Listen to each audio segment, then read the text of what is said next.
बुलबुलों की गवाही। सुरेंद्र और नरेंद्र किसी गांव में साथ रहते थे। सुरेंद्र दुष्ट था। वह नरेंद्र से जलता था किंतु उससे दोस्ती का दिखावा करता था। एक दिन सुरेंद्र ने नरेंद्र से कहा, दोस्त, सुना है आजकल रुई का व्यापार करने में बहुत पैसा है। चले रुई का व्यापार करने शहर की ओर। नरेंद्र तैयार हो गया। उन दोनों ने अपने माता पिता को भी यह बात बता दी। वे भी उनको रुई के व्यापार के लिए शहर भेजने को राजी हो गए। वे शहर चले गए। उनका रुई का व्यापार अच्छा चला। नरेंद्र का व्यापार इतना अच्छा चला कि सुरेंद्र को ईर्ष्या होने लगी। एक दिन सुरेंद्र ने नरेंद्र से कहा, अब हमने बहुत धन कमा लिया, अब हमें अपने गांव वापस लौटना चाहिए।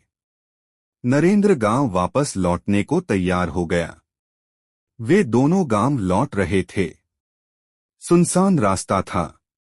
तभी बारिश होने लगी। जमीन में पानी के बुलबुले उठने लगे।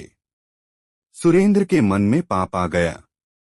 वह सोचने लगा, नरेंद्र ने बहुत सारा पैसा कमाया है, मैंने बहुत कम कमाया है। अगर मैं यहीं रास्ते में नरेंद्र को मार दूं तो सारा माल और पैसा मेरा हो जाएगा।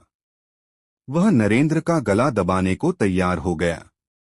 नरेंद्र फूट पड़ा, देख सुरेंद्र, तू यह अच्छा नहीं कर रहा है। बुरे काम का बुरा परिणाम होता है। मैं मर जाऊंगा तो तू भी नहीं बचेगा। राजा तुझे मृत्युदंड देगा। इस सुनसान जंगल में राजा के पास कौन तेरी गवाही देगा?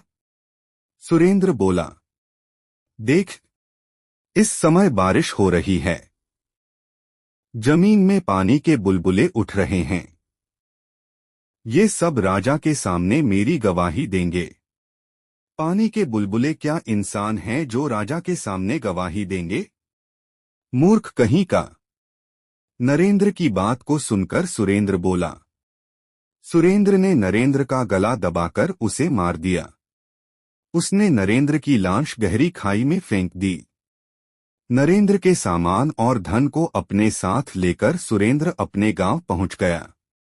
गांव में पहुंचते ही नरेंद्र के माता पिता ने सुरेंद्र से अपने बेटे के बारे में पूछा। वह बोला, बौड़ा ताऊ जी, हम दोनों रुई का व्यापार साथ साथ करते थे। नरेंद्र बुरे लोगों की संगत में पड़ गया। उसने जो धन कमाया गलत कार्यों में खर्च कर दिया। अब वह वहां गरीबी में जीवन बिता रहा है। इस घटना को बीते काफी समय हो गया था। एक दिन सुरेंद्र अपनी पत्नी के साथ कहीं घूमने निकल गया। उस समय बारिश हो रही थी।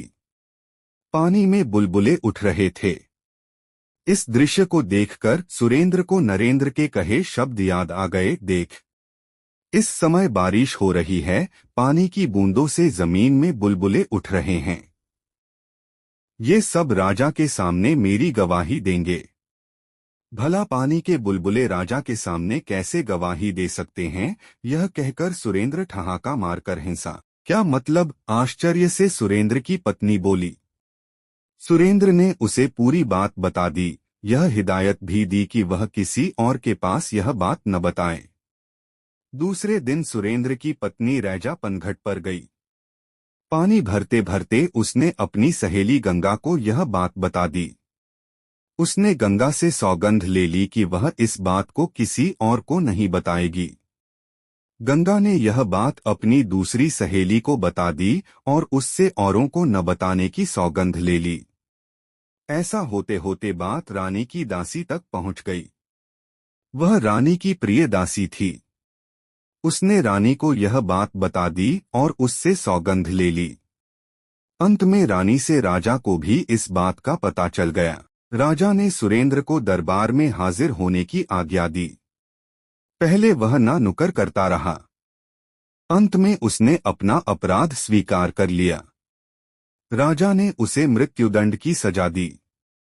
धन्यवाद पूरा वीडियो देखने के लिए। अगर आपको ये वीडियो अच्छा लगा हो तो प्लीज इसको लाइक करें और चैनल को सब्सक्राइब करें।